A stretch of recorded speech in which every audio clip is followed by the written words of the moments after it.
जय हिंद दोस्तों, Sandeep tricky math special YouTube channel में आप सभी का स्वागत है। तो बिहार पुलिस मद्य निषेध के लिए हम लोग विज्ञान का निचोड़ देख रहे हैं। तो यह विज्ञान का प्रैक्टिस सेट नंबर 5 है। इससे पहले हम लोग प्रैक्टिस सेट 1 से 4 तक कवर कर चुके थे।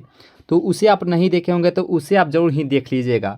ये जो क्लास होती है डेली आपको 7:30 बजे शाम में होती है। तो आप सभी अधिक से अधिक लाइव में जुड़ने का प्रयास कीजिएगा। तो चलिए दोस्तों, सेशन को स्टार्ट करते हैं और देखते हैं हम लोग बारी बारी से प्रश्न को।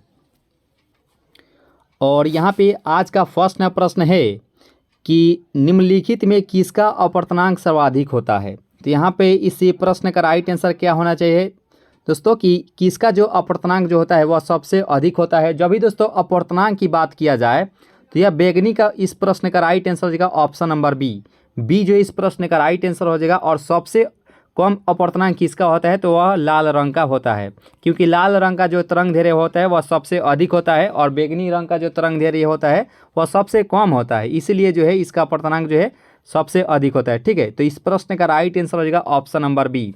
और यहाँ पे प्रश्न है कि निम्न में किस विद्युत चुंबकीय तरंग की जो तरंग दैर्घ्य जो होता है वह सबसे ज़्यादा होता है। जब भी दोस्तों तरंग दैर्घ्य अगर ज़्यादा की बात किया जाए तो इस प्रश्न का राइट आंसर हो जाएगा ऑप्शन नंबर बी, यानी कि औरक्त जो किरणें होती है इसकी तरंग दैर्घ्य सबसे ज़्यादा होती है। और गामा किरणें की एक महत्वपूर्ण बात यह भी होता है, इसकी जो भेदन क्षमता होती है वह सबसे अधिक इसकी भेदन क्षमता होती है, यानी कि 20 मीटर प्लेट को भी जो है यह आसानी वे से छिद्र कर सकती है, यानी कि पार कर सकती है। तो इस प्रश्न का राइट आंसर हो जाएगा ऑप्शन नंबर यहाँ पे जो बी ऑप्शन है इस प्रश्न का सही आंसर हो जाएगा। और यहाँ पे बात करें कि प्रकाश की चाल सबसे पहले ज्ञात की थी। जब भी दोस्तों यहाँ पे सबसे पहले यहाँ पे लिखा हुआ रहेगा तो ये रोमर के द्वारा जो है इस प्रश्न का राइट आंसर रहेगा, यानी कि प्रकाश की जो चाल है वह सबसे पहले रोमर के द्वारा जो है वह ज्ञात किया गया था। और प्रकाश की जो चाल की बात करें तो हम सभी जानते हैं कि 3 × 10⁸ मीटर पर सेकेंड जो होता है वह निर्वात में प्रकाश की चाल होता है। तो इस प्रश्न का राइट आंसर हो जाएगा ऑप्शन नंबर बी। और फैराडे किसका मात्रक होता है, वह धारिता का मात्रक फैराडे होता है। याद रखिएगा दोस्तों, धारिता का मात्रक फैराडे होता है। वह वेबर किसका मात्रक होता है तो चुंबकीय फ्लक्स का जो है मात्रक वेबर होता है, ये भी याद रखिएगा। तो तीसरा प्रश्न का राइट आंसर हो जाएगा ऑप्शन नंबर बी। और यहाँ पे प्रश्न है कि सरल सूक्ष्मदर्शी में वस्तु को रखा जाता है। यहाँ पे इस प्रश्न का राइट आंसर क्या होना चाहिए दोस्तों कि सरल सूक्ष्मदर्शी में वस्तु को कहाँ रखा जाता है तो लेंस और प्रकाश के बीच रखा जाता है। ठीक है, तो यहाँ पे चौथा प्रश्न का राइट आंसर हो जाएगा ऑप्शन नंबर यहाँ पे जो ए ऑप्शन है इस प्रश्न का सही आंसर हो जाएगा ऑप्शन नंबर ए। और यहाँ पर देखिए 5 प्रश्न को, जो कि काफ़ी महत्वपूर्ण ये सवाल है कि जब प्रकाश वायु से कांच में जाता है तो उस समय क्या परिवर्तन होता है। 4 ऑप्शन आप अच्छे से देख लीजिए, इस चारों ऑप्शन में से कौन सा जो ऑप्शन है वह सही इसका आंसर हो जाएगा। तो जब प्रकाश वायु से कांच में जाता है तो इसकी तरंग दैर्घ्य में क्या परिवर्तन होता है तो यह घटने लगती है, यानी कि डिक्रीज करने लगती है। ठीक है, तो इस प्रश्न का राइट आंसर हो जाएगा ऑप्शन नंबर यहाँ पे जो बी ऑप्शन है इस प्रश्न का राइट आंसर हो जाएगा ऑप्शन नंबर बी जो इस प्रश्न का राइट आंसर हो जाएगा। और यहाँ आप देख रहे होंगे आवृत्ति का क्या पूछा जाता है तो आवृत्ति का मात्रक क्या होता है तो आवृत्ति को हर्ट्ज में मापते हैं, ये भी याद रखिएगा। आवृत्ति का मात्रक हर्ट्ज में मापते हैं दोस्तों। तो इस प्रश्न का राइट आंसर हो जाएगा 5 का हो जाएगा ऑप्शन नंबर यहाँ पे जो बी ऑप्शन है इस प्रश्न का सही आंसर हो जाएगा। और यहाँ पे 6 प्रश्न से हम लोग बहुत ही ज़्यादा क्वेश्चंस को देखेंगे, क्योंकि इससे रिलेटेड कई बार जो है एग्जाम में प्रश्नोत्तर पूछ लिए जाते हैं बार क्वेश्चन। ठीक है, पूर्ण आंतरिक परावर्तन से रिलेटेड। तो यहाँ पे 6 प्रश्न है कि पूर्ण आंतरिक परावर्तन होता है जब प्रकाश जाता है। तो यह इसका राइट आंसर क्या होगा, चारों ऑप्शन को आप सही से देख लीजिए। क्या हीरे से कांच में, जल से कांच में, वायु से जल में या वायु से कांच में। तो पूर्ण आंतरिक परावर्तन होता है जब प्रकाश जाता है तो हीरे से कांच में जो है इस प्रश्न का राइट आंसर हो जाएगा ऑप्शन नंबर ए जो इस प्रश्न का राइट आंसर हो जाएगा। और एक दोस्तों क्वेश्चन आप सुने होंगे मृग मरीचिका की घटना। तो मृग मरीचिका की जो घटना होती है वह पूर्ण आंतरिक परावर्तन के सिद्धांत पर जो है वह कार्य करती है। एक सुने होंगे ऑप्टिकल फाइबर या प्रकाश तंतु, ये भी जो क्वेश्चन पूछ लिया जाता है कि ऑप्टिकल फाइबर किस सिद्धांत पर कार्य करता है या प्रकाश तंतु किस सिद्धांत पर कार्य करता है तो पूर्ण आंतरिक परावर्तन के सिद्धांत पर जो है वह कार्य करता है ऑप्टिकल फाइबर। तो यहाँ पे 6 प्रश्न का राइट आंसर हो जाएगा ऑप्शन नंबर जो यहाँ पे जो ए ऑप्शन है इस प्रश्न का राइट आंसर हो जाएगा, हीरे से कांच में जो है इस प्रश्न का राइट आंसर हो जाएगा। और एक दोस्तों आपके लिए प्रश्न है कि हीरे का अपर्तनांक क्या होता है। कमेंट बॉक्स में आप इसका आंसर बताने का प्रयास कीजिएगा कि हीरे का अपर्तनांक क्या होता है। और बात करें हीरे की क्रांति कोण के बारे में, तो हीरा का जो क्रांति कोण होता है वह 24.4 डिग्री जो है वह हीरा का क्रांति कोण होता है, ये भी याद रखिएगा। तो आपका आंसर जरूर ही आना चाहिए कि हीरे का अपवर्तनांक कितना होता है, ठीक है। और यहाँ पे प्रश्न आप देख सकते हैं कि हम अभी ही बताए हैं कि प्रकाश तंतु जो है वह किस सिद्धांत पर कार्य करता है। तो प्रकाश तंतु का है या ऑप्टिकल फाइबर ज़्यादातर आपको लिखा हुआ दिखाई देगा क्वेश्चन में, ठीक है, क्योंकि ऑप्टिकल फाइबर जो है वह प्रकाश तंतु का इंग्लिश होता है। तो प्रकाश तंतु जो है वह कार्य करता है पूर्ण आंतरिक पवर्तन के सिद्धांत पर। तो इस प्रश्न का राइट आंसर हो जाएगा ऑप्शन नंबर यहाँ पे जो ए ऑप्शन इस प्रश्न का राइट आंसर हो जाएगा। तो उम्मीद करते हैं आप सभी जो है वह हीरे का अपवर्तनांक भी बता दिए होंगे कि हीरे का अपवर्तनांक जो भी 2.42 बताए हैं उनका बिल्कुल ही सही आंसर हो जाएगा। हीरे का अपवर्तनांक जो है 2.42 होता है। और हीरे की बात करें या प्रकृति में सबसे अधिक अपवर्तनांक जो होता है वह हीरे का ही होता है, और प्रकृति में सबसे कठोर पदार्थ भी हीरा ही होता है, ठीक है। तो इस प्रश्न का राइट आंसर हो जाएगा ऑप्शन नंबर ए। तो उम्मीद करते हैं यहाँ तक जो सेशन है आपको अच्छी लगी होंगी। अगर लग रही होंगी तो जरूर ही लाइक कीजिएगा दोस्तों, और दोस्तों के पास जरूर ही शेयर कीजिएगा। और जो भी दोस्त नए अगर जुड़े हो तो जरूर ही सब्सक्राइब कर लीजिए, आपके लिए बेहद ही महत्वपूर्ण ये सेशन है। और यहाँ पे प्रश्न है कि प्रकाश ऊर्जा को विद्युत ऊर्जा में बदलता है। तो यहाँ पे इसी प्रश्न का राइट आंसर क्या होना चाहिए दोस्तों कि प्रकाश ऊर्जा को विद्युत ऊर्जा में बदलता है। तो इसका जो सही आंसर हो जाएगा 8 का वह हो जाएगा ऑप्शन नंबर सी। सौर सेल जो है इस प्रश्न का राइट आंसर हो जाएगा ऑप्शन नंबर सी जो है इस प्रश्न का सही आंसर हो जाएगा। और यहाँ में 9वां प्रश्न आप देखते ही इसका आंसर बता दिए होंगे कि यांत्रिक ऊर्जा को विद्युत ऊर्जा में बदलता है। तो यहाँ पे इसका राइट आंसर क्या होगा कि यांत्रिक ऊर्जा को विद्युत ऊर्जा में बदलता है। तो ये डायनेमो जो है इसी का राइट आंसर हो जाएगा ऑप्शन नंबर ए जो है इस प्रश्न का सही आंसर हो जाएगा ऑप्शन नंबर ए। और देखिए यहाँ पे प्रश्न को कि सूर्य के केंद्र का ताप कितना होता है। यहाँ पे इस प्रश्न का राइट आंसर क्या होना चाहिए दोस्तों कि 4 ऑप्शन आपको दिया गया है, चारों ऑप्शन में से कौन सा जो ऑप्शन है वह सही आंसर हो जाएगा कि सूर्य के केंद्र का ताप कितना होता है। तो देखिए 1.5 × 10⁻7 के होता है, ठीक है, 10⁻7 के। तो देखेंगे किस ऑप्शन में है, तो ये ऑप्शन नंबर ए में ही दिया गया है जो कि राइट आंसर हो जाएगा ऑप्शन नंबर ए। इसका जो PDF है आपको टेलीग्राम ग्रुप से ज्वाइन होते हैं तो इसका PDF डाउनलोड करके आप जो है कभी भी प्रैक्टिस कर सकते हैं, क्योंकि प्रैक्टिस मेक्स परफेक्ट। तो आप जो है हमेशा प्रैक्टिस करते रहिएगा दोस्तों, ठीक है। तो आप PDF जरूर ही डाउनलोड करके प्रैक्टिस कर सकते हैं। डिस्क्रिप्शन बॉक्स में टेलीग्राम ग्रुप का जो है वह लिंक दिया रहेगा, ठीक है। और यहाँ पे प्रश्न है कि सूर्य के केंद्र का दाब कितना होता है। यहाँ पे दाब का बात किया गया है, तो दाब की बात करें तो दाब का जो मात्रक हो जाएगा वह पास्कल होता है, ठीक है। आपको सभी को मालूम होगा कि दाब का मात्रक पास्कल होता है। और यहाँ पे सूर्य के केंद्र का दाब कितना होता है, तो इसका राइट आंसर भी अब तक आप दे दिए होंगे कि इसका राइट आंसर क्या होगा। तो ये 2 × 10⁻16 न्यूटन प्रति वर्ग मीटर होता है, जो कि ऑप्शन नंबर सी में ही दिया गया है, जो कि राइट आंसर हो जाएगा। और बल का मात्रक न्यूटन होता है, ये भी याद रखिएगा, ठीक है। तो इस प्रश्न का राइट आंसर हो जाएगा option number C is the right answer for this question. और यहाँ पे प्रश्न आप देख रहे होंगे स्क्रीन पर, जो कि काफ़ी ये महत्वपूर्ण ये सवाल है कि परमाणु रिएक्टर आधारित होता है। जब भी दोस्तों देखिए परमाणु रिएक्टर का है या परमाणु बम का है, ये दोनों जो होता है ये नाभिकीय विखंडन पर ही आधारित होता है, जो कि राइट आंसर हो जाएगा ऑप्शन नंबर बी जो है इस प्रश्न का राइट आंसर हो जाएगा। और एक दोस्तों क्वेश्चन पूछ लिया जाता है कि सूर्य की जो किरण होता है, यानी कि सूर्य की जो प्रकाश होता है या हाइड्रोजन बम होता है, हाइड्रोजन बम का है या सूर्य के प्रकाश का है, ये दोनों जो है वह नाभिकीय संलयन के सिद्धांत पर जो है वह आधारित रहता है, यानी कि नाभिकीय संलयन इस पर कार्य करता है। तो इस प्रश्न का जो राइट आंसर हो जाएगा वह ऑप्शन नंबर बी के साथ जाएंगे, जो कि बिल्कुल ही सही आंसर हो जाएगा option number B is the right answer for this question. तो चलिए दोस्तों नेक्स्ट प्रश्न को कवर करते हैं।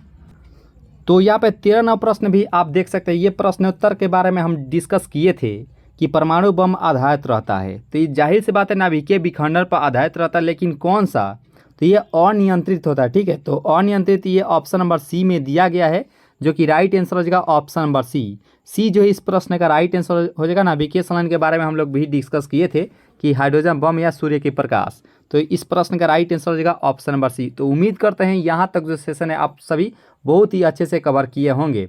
तो लाइक जरूर ही कीजिएगा दोस्तों अगर वीडियो अगर अच्छी लग रही हो तो। और यहाँ पे देखिए यहाँ प्रश्न भी पूछ लिया गया है कि हाइड्रोजन बम आधारित रहता है, तो हम लोग आंख मूंद कर भी हम लोग बता देंगे कि नाभिकीय संलयन पर आधारित रहता है, जो कि बिल्कुल ही सही आंसर हो जाएगा ऑप्शन नंबर बी जो इस प्रश्न का राइट आंसर हो जाएगा B is the right answer for this question दोस्तों। और यहाँ पे प्रश्न है कि सिलिकॉन तथा जर्मेनियम अर्धचालक होते हैं, एक संयोजी होते हैं, त्रिसंयोजी, पंच संयोजी या चतुर्थ संयोजी। तो यहाँ पे इसका राइट आंसर क्या होगा? देखिए सिलिकॉन तथा जर्मेनियम का बात किया गया है तो ये चतुर्थ संयोजी इस प्रश्न का राइट आंसर है, क्योंकि इसमें 4 इलेक्ट्रॉन जो है वह होते हैं। ठीक है, तो इस प्रश्न का राइट आंसर हो जाएगा ऑप्शन नंबर यहाँ पे जो डी ऑप्शन है, इस प्रश्न का सही आंसर हो जाएगा ऑप्शन नंबर डी। और यहाँ पे प्रश्न है कि पॉजिट्रॉन की खोज किसने किया? तो यहाँ पे पॉजिट्रॉन का बात किया गया है तो इसका राइट आंसर क्या होगा? देखिए पॉजिट्रॉन की बात किया जाए तो यह एंडरसन के द्वारा किया गया है। इस प्रश्न का राइट आंसर हो जाएगा ऑप्शन नंबर यहाँ पे जो सी ऑप्शन है, इस प्रश्न का सही आंसर हो जाएगा ऑप्शन नंबर सी। और एक दोस्तों क्वेश्चन पूछ लिया जाता है जो कि आपको आंसर बताना है कि इलेक्ट्रॉन की खोजकर्ता कौन है। कमेंट बॉक्स में आपका जरूर ही आंसर आना चाहिए कि इलेक्ट्रॉन की खोजकर्ता कौन है दोस्तों। और यहाँ पे प्रश्न है कि 1 कूलम आवेश से बराबर होता है। तो वैसे बात करें आवेश पर जो चार्ज रहता है तो 1.6 गुने 10 के पावर माइनस 19 कूलम होता है। ठीक है, तो क्वांटिमीकरण से जो है इसका राइट आंसर होता है, देखिए एक में अगर 1.6 गुने 10 के पावर माइनस 19 से अगर भाग देते हैं तो ये जो दशमलव है यहाँ पे जीरो हो, ये दशमलव हटेगा तो यहाँ पे जीरो हो जाएगा। ठीक है, तो फिर से अगर ऊपर जाता है तो 10 के पावर माइनस नहीं, ये तो प्लस में हो जाता है तो 10 के पावर जो है यह प्लस में हो जाता है। ठीक है, यहाँ पे 19, अगर 19 में से एक यहाँ पे जीरो लेंगे तो यहाँ पे एक 18 हो जाएगा। और फिर 16 से अगर भाग देते हैं तो ये हो जाता है 6.25 गुने 10 के पावर 18 इलेक्ट्रॉन, जो कि यहाँ पे इसका राइट आंसर हो जाएगा ऑप्शन नंबर यहाँ पे जो ए ऑप्शन इस प्रश्न का सही आंसर हो जाएगा ऑप्शन नंबर ए। क्वांटिमीकरण पढ़े होंगे तो क्यू बराबर होता है एन ई, जो कि इसी सूत्र पर जो है आप बनाएंगे तो इसका राइट आंसर आ जाता है इतना ही। ठीक है, तो इस प्रश्न का राइट आंसर हो जाएगा ऑप्शन नंबर यहाँ पे जो ए ऑप्शन है, इस प्रश्न का राइट आंसर है। आवेश का मात्रा कूलम होता है, ये भी याद रखिएगा। और यहाँ पे प्रश्न है कि किसी तार की प्रतिरोधकता निर्भर करती है। तो कमेंट बॉक्स में आपका आंसर जरूर ही आना चाहिए कि प्रतिरोधक का जो मात्रक होता है इसका राइट आंसर क्या होना चाहिए। इसका राइट आंसर क्या होगा दोस्तों कि प्रतिरोधकता का मात्रा क्या होता है? तो यहाँ पे किसी तार की जो प्रतिरोधकता निर्भर करती है तो यह इसकी निर्भर करती है पदार्थ की जो है पदार्थ पर। इसका राइट आंसर हो जाएगा ऑप्शन नंबर यहाँ पे जो बी ऑप्शन इस प्रश्न का राइट आंसर हो जाता है। उम्मीद करते हैं आप सभी जो है प्रतिरोधकता का मात्रक ओम मीटर बताए होंगे। जो भी दोस्तों ओम मीटर इसका मात्रक बताएं, जो कि बिल्कुल ही सही आंसर हो जाएगा। ओम मीटर जो है प्रतिरोधकता का मात्रक होता है। और यहाँ पे 19वां प्रश्न है कि 1 वाट घंटा बराबर होता है। यहाँ पे इसका राइट आंसर क्या होना चाहिए कि 1 वाट घंटा कितने के बराबर होता है? तो 19वां प्रश्न का जो राइट आंसर हो जाएगा वह 3.6 गुने 10 के पावर 3 जूल के बराबर होता है। यहाँ पे इस प्रश्न का राइट आंसर हो जाएगा ऑप्शन नंबर यहाँ पे जो बी ऑप्शन है, इस प्रश्न का राइट आंसर हो जाएगा ऑप्शन नंबर बी। और एक दोस्तों क्वेश्चन पूछ लिया जाता है, हम लोग बहुत पहले उस क्वेश्चन को डिस्कस किए थे कि 1 हॉर्स पावर जो है वह कितने वाट के बराबर होता है। 1 हॉर्स पावर कितने वाट के बराबर होता है? कमेंट बॉक्स से आपका जरूर ही आंसर आना चाहिए कि वाट जो होता है वह शक्ति का मात्रक होता है। ये भी याद रखिएगा दोस्तों कि शक्ति का मात्रक वाट होता है और 1 हॉर्स पावर कितने वाट के बराबर होता है। जरूर ही इसका आंसर देने का प्रयास कीजिएगा। और यहाँ पे प्रश्न है कि मैक संख्या का उपयोग किसकी चाल निर्धारण के लिए किया जाता है? तो मैक संख्या यहाँ पे बताना है। देखिए मैक संख्या जब भी इसका बात किया जाए तो यह इसका उपयोग किया जाता है विमान में किया जाता है। ठीक है, इसका राइट आंसर हो जाएगा ऑप्शन नंबर यहाँ पे जो सी ऑप्शन है, इस प्रश्न का सही आंसर हो जाएगा। और 1 हॉर्स पावर कितने वाट के बराबर होता है? तो 746 वाट आप सुने होंगे, तो 746 वाट के बराबर होता है 1 हॉर्स पावर। जो भी दोस्त 746 वाट बताए हैं उनका बिल्कुल ही सही आंसर हो जाएगा। ठीक है, तो यहाँ पे इस प्रश्न का राइट आंसर हो जाएगा ऑप्शन नंबर सी। और यहाँ पे प्रश्न है कि एक तार बैटरी में प्रयुक्त विद्युत अवघट्य होता है। यहाँ पे हाइड्रोक्लोरिक अम्ल होता है क्या, सल्फ्यूरिक एसिड, नाइट्रिक अम्ल या आसत अम्ल? तो यहाँ पे इसका राइट आंसर क्या होगा कि एक कार बैटरी में प्रयुक्त विद्युत अवघट्य होता है। तो देखिए इसका जो राइट आंसर हो जाएगा 21 का वह हो जाएगा ऑप्शन नंबर यहाँ पे जो बी ऑप्शन है कि सल्फ्यूरिक एसिड, जो कि राइट आंसर हो जाएगा ऑप्शन नंबर बी। बी जो है इस प्रश्न का राइट आंसर हो जाएगा। और H2SO4 इसका सूत्र होता है। इसे जो है अम्लों का भी राजा कहा जाता है। अम्लों का राजा H2SO4 को कहा जाता है, जो कि राइट आंसर हो जाएगा ऑप्शन नंबर बी। बी जो है इस प्रश्न का राइट आंसर हो जाएगा। तो उम्मीद करते हैं यहाँ तक जो सेशन है आप सभी बहुत ही अच्छे से कवर किए होंगे। और जो भी दोस्त लाइक नहीं किए होंगे वीडियो को जरूर ही लाइक कर लीजिएगा दोस्तों। और जो भी दोस्त नए अगर जुड़े हो तो जरूर ही सब्सक्राइब कर लीजिएगा इस चैनल को। ठीक है, और अपने दोस्तों में भी जरूर शेयर करने का प्रयास कीजिएगा। और यहाँ पर देखिए ये प्रश्नोत्तर देखते ही आपका आंसर आ गया होगा कि स्पष्ट दर्शन की न्यूनतम दूरी होती है। देखिए स्पष्ट दृष्टि की न्यूनतम दूरी जो होती है वह 25 सेंटीमीटर होती है, ठीक है। जब भी दोस्तों स्पष्ट अगर कहेगा न्यूनतम दूरी तो 25 सेंटीमीटर होती है, तो इसका राइट आंसर हो जाएगा ऑप्शन नंबर सी। और वहीं अगर अधिकतम की बात किया जाए तो वह अनंत होती है। और वहीं अगर फोकस दूरी का बात किया जाए कि मनुष्य की फोकस दूरी कितनी होनी चाहिए न्यूनतम, तो न्यूनतम उसकी फोकस दूरी होती है और 2 सेंटीमीटर होती है। फोकस दूरी का बात किया जाए तो 2 सेंटीमीटर होती है, और न्यूनतम दूरी कहे तो 25 सेंटीमीटर होती है, और अधिकतम कहे तो वह अनंत होती है, इन्फिनिटिव होती है, याद रखेगा। तो इस प्रश्न का राइट आंसर हो जाएगा ऑप्शन नंबर सी। और यहाँ पे प्रश्न है कि प्रकाश के तरंग सिद्धांत को किसने प्रतिपादित किया था? तो न्यूटन बाबा, रदरफोर्ड, वेबर या हाइगेंस। तो यहाँ पे इसका राइट आंसर क्या होगा कि प्रकाश के तरंग सिद्धांत को किसने प्रतिपादित किया था? तो 23 नंबर प्रश्न का जो राइट आंसर हो जाएगा वह हाइगेंस जो है इस प्रश्न का राइट आंसर हो जाएगा ऑप्शन नंबर सी। सी जो है इस प्रश्न का राइट आंसर हो जाएगा। तो चलिए दोस्तों नेक्स्ट प्रश्न को कवर करते हैं। और यहाँ पे प्रश्न है कि इंद्रधनुष में किस रंग का विक्षेपण अधिक होता है? जब भी दोस्तों विक्षेपण अगर अधिक का बात किया जाए तो 4 ऑप्शन आप देख सकते हैं, बैगनी, पीला, नीला या लाल। तो देखिए यहाँ पे प्रश्न आप सही से देख लीजिए कि इंद्रधनुष में किस रंग का विक्षेपण सबसे अधिक होता है।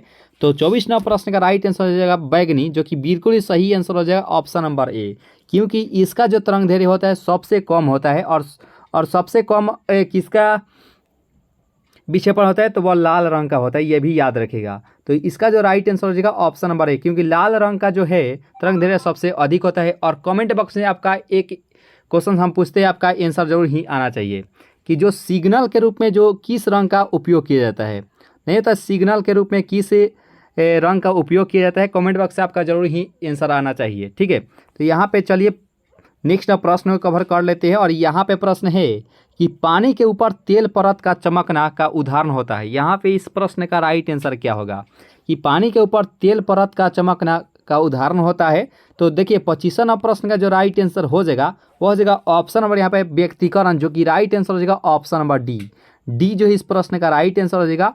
और व्यतिकरण की बात किया जाए, जो चिड़िया का जो रंग होता है, चिड़िया का जो रंग होता है कि कौन सा चिड़िया किस रंग की है, लाल है, पीला है, नीला या हरा है, चिड़िया का जो रंग का जो निर्धारण किया जाता है वह व्यतिकरण के कारण ही संभव हो पाता है कि चिड़िया का रंग कैसा है, ठीक है। तो इस प्रश्न का जो राइट आंसर हो जाएगा ऑप्शन नंबर यहाँ पे जो डी ऑप्शन है इस प्रश्न का राइट आंसर हो जाएगा। व्यतिकरण की खास बात जो है, एक पतले प्रिज्म का जो कारण होता है वह व्यतिकरण के कारण ही संभव हो पाता है, ठीक है। तो इस प्रश्न का राइट आंसर हो जाएगा ऑप्शन नंबर डी। और यहाँ पे प्रश्न है धूप चश्मे की पावर होती है। देखिए धूप चश्मा का बात किया गया है, तो धूप चश्मा का जो पावर होती है इस प्रश्न का राइट आंसर हो जाएगा 26 का हो जाएगा ऑप्शन नंबर, यानी कि 0 डायोप्टर होती है। और डायोप्टर किसका मात्रक होता है? तो लेंस की क्षमता का जो मात्रक होता है वह डायोप्टर में मापते हैं, ये भी याद रखिएगा दोस्तों कि लेंस की क्षमता का जो मात्रक होता है वह डायोप्टर में मापते हैं, याद रखिएगा, या मीटर इन्वर्स में, ठीक है। मीटर इन्वर्स का है या डायोप्टर व लेंस की क्षमता का मात्रक होता है। इस प्रश्न का राइट आंसर हो जाएगा ऑप्शन नंबर ए। तो उम्मीद करता है यहाँ तक जो सेशन है आप सभी बहुत ही अच्छे से कवर किए होंगे। आगे भी दोस्तों बहुत ही महत्वपूर्ण ये सेशन है, क्योंकि आपके लिए बेहद ही महत्वपूर्ण सेशन लेकर आए हैं, क्योंकि हम लोग विज्ञान का निचोड़ देख ही रहे हैं, तो एक एक करके हम लोग सभी क्वेश्चंस को कवर करेंगे। और आपसे जो है एक भी प्रश्न उत्तर एग्जाम में नहीं छूटेगा, और विज्ञान सेक्शन से कहते हैं। और यहाँ पे प्रश्न है कि वायुमंडल में प्रकाश के विसरण का कारण क्या होता है। यहाँ पे इस प्रश्न का राइट आंसर क्या होगा कि वायुमंडल में प्रकाश के विसरण का क्या कारण होता है। तो देखिए इसका जो राइट आंसर हो जाएगा 27 का हो जाएगा ऑप्शन नंबर ए, यानी कि धूल कण जो है इस प्रश्न का राइट आंसर हो जाएगा ऑप्शन नंबर ए। ये जो इस प्रश्न का राइट आंसर हो जाएगा। चलिए दोस्तों नेक्स्ट प्रश्न को कवर करते हैं। ये प्रश्नोत्तर शायद हम लोग देखे थे कि प्रकाश तंतु किस सिद्धांत पर कार्य करता है, तो यह पूर्ण आंतरिक परिवर्तन होता है। इसका राइट आंसर हो जाएगा ऑप्शन नंबर ए। और प्रकाश की गति किसके बीच से जाते हुए न्यूनतम होती है। यहाँ पे इस प्रश्न का राइट आंसर क्या होगा कि प्रकाश की गति किसके बीच से जाते हुए कम होती है। तो इसका जो राइट आंसर हो जाएगा, तो 29 नंबर प्रश्न का राइट आंसर हो जाएगा ऑप्शन नंबर जो ए ऑप्शन है इस प्रश्न का कांच, जो कि राइट आंसर हो जाएगा option number A. A is the right answer for this question. इसका जो पीडीएफ है टेलीग्राम ग्रुप से ज्वाइन होते हैं, इसका पीडीएफ आप डाउनलोड कर सकते हैं, और डाउनलोड करके आप कभी भी प्रैक्टिस कर सकते हैं दोस्तों। और यहाँ पे प्रश्न है कि सूर्य की ऊष्मा पृथ्वी पर कैसे पहुंचती है। चालन द्वारा, बी किरण द्वारा, परावर्तन द्वारा, संवहन द्वारा। तो यहाँ पे इसका राइट आंसर क्या होगा दोस्तों कि सूर्य की ऊष्मा जो है पृथ्वी पर कैसे पहुंचती है। तो इसका जो राइट आंसर हो जाएगा वो बी किरण के द्वारा पहुंचती है। ठीक है, इसका जो राइट आंसर हो जाएगा ऑप्शन नंबर जो यहाँ पे जो बी ऑप्शन है इस प्रश्न का सही आंसर हो जाएगा ऑप्शन नंबर बी। और रेफ्रिजरेटर में थर्मास्टेट का कार्य क्या होता है? यहाँ पे इस प्रश्न का राइट आंसर क्या होना चाहिए कि रेफ्रिजरेटर में थर्मास्टेट का कार्य क्या होता है। देखिए 31 नंबर प्रश्न का जो राइट आंसर हो जाएगा एक समान ताप को बनाए रखना ही होता है। देखिए इसका जो राइट आंसर हो जाएगा ऑप्शन नंबर यहाँ पे जो सी ऑप्शन है इस प्रश्न का राइट आंसर हो जाएगा ऑप्शन नंबर सी। और लास्ट में जरूर कमेंट कीजिए कि ये सेशन आपको कैसा लगा। दोस्तों आज का जो सेशन है आपको कैसा लगा, लास्ट में जरूर ही कमेंट करके बताइएगा। और यहाँ पे प्रश्न है कि शुद्ध जल का क्वथनांक फ़ारेनहाइट स्केल पर क्या होता है? वैसे शुद्ध जल की पीएच मान बात के करें तो शुद्ध जल का पीएच मान 7 होता है। और यहाँ पे बताना है कि शुद्ध जल का क्वथनांक फ़ारेनहाइट स्केल पर क्या होता है। तो देखिए इसका जो राइट आंसर हो जाएगा 32 का हो जाएगा 212 डिग्री होता है। इस प्रश्न का राइट आंसर हो जाएगा ऑप्शन नंबर यहाँ पे जो डी ऑप्शन इस प्रश्न का राइट आंसर हो जाएगा। और केल्विन तापमापी में बर्फ़ का गलनांक कितनी होती है? तो केल्विन तापमापी में जो है बर्फ़ का गलनांक यहाँ पे पूछा गया है। तो 33 नंबर प्रश्न का राइट आंसर हो जाएगा ऑप्शन नंबर ए यानी कि 273 केल्विन होता है। इस प्रश्न का राइट आंसर हो जाएगा ऑप्शन नंबर जो ए ऑप्शन है इस प्रश्न का सही आंसर हो जाएगा। और देखिए यहाँ पे 34 नंबर प्रश्न को कि ध्वनि का वेग सबसे ज़्यादा किस में होती है? इस्पात में होती है, निर्वात में होती है, या जल में होती है, या कोई नहीं? तो यहाँ पे इस प्रश्न का राइट आंसर क्या होगा कि ध्वनि का वेग सबसे ज़्यादा किस में होती है? तो इस प्रश्न का राइट आंसर हो जाएगा 34 का हो जाएगा जो भी दोस्त ये बताना इस्पात में, जो कि राइट आंसर हो जाएगा ऑप्शन नंबर ए, जो कि यानी कि ठोस का है। इस्पात कह रहा है तो यानी कि ठोस का बात किया जाए तो इसका राइट आंसर हो जाएगा ऑप्शन नंबर यहाँ पे जो ए ऑप्शन इस प्रश्न का सही आंसर हो जाएगा। और ध्वनि का वेग सर्वाधिक होता है ठोस में, गैस में, वाष्प में, द्रव में। तो हम लोग अभी ही बात किए थे कि ठोस में सबसे अधिक होता है। तो इसका राइट आंसर हो जाएगा ऑप्शन नंबर यहाँ पे जो ए ऑप्शन है इस प्रश्न का सही आंसर हो जाएगा option number A is the right answer for this question. और यहाँ पे प्रश्न है कि ध्वनि का प्रभाव कान में कितने समय तक रहता है? यहाँ पे इस प्रश्न का सही आंसर क्या होना चाहिए दोस्तों कि ध्वनि का प्रभाव जो है वह कान में कितने समय तक रहता है? तो इसका जो सही आंसर हो जाएगा 36 का वह 1/10 सेकेंड तक ही यह रहता ही है। तो इसका राइट आंसर हो जाएगा ऑप्शन नंबर यहाँ पे जो बी ऑप्शन है इस प्रश्न का राइट आंसर हो जाएगा ऑप्शन नंबर बी। तो दोस्तों इस प्रकार से इस महत्वपूर्ण सेशन को यहीं पे ख़त्म करते हैं। और लास्ट में ज़रूर कमेंट करके बताइएगा कि ये सेशन आपको कैसा लगा दोस्तों। तो आज के लिए इतना है दोस्तों, तो हंसते रहिए और मुस्कुराते रहिए और अपनी तैयारी को जो है मजबूत करते रहिए। अभी के लिए इतना है दोस्तों, जय हिंद।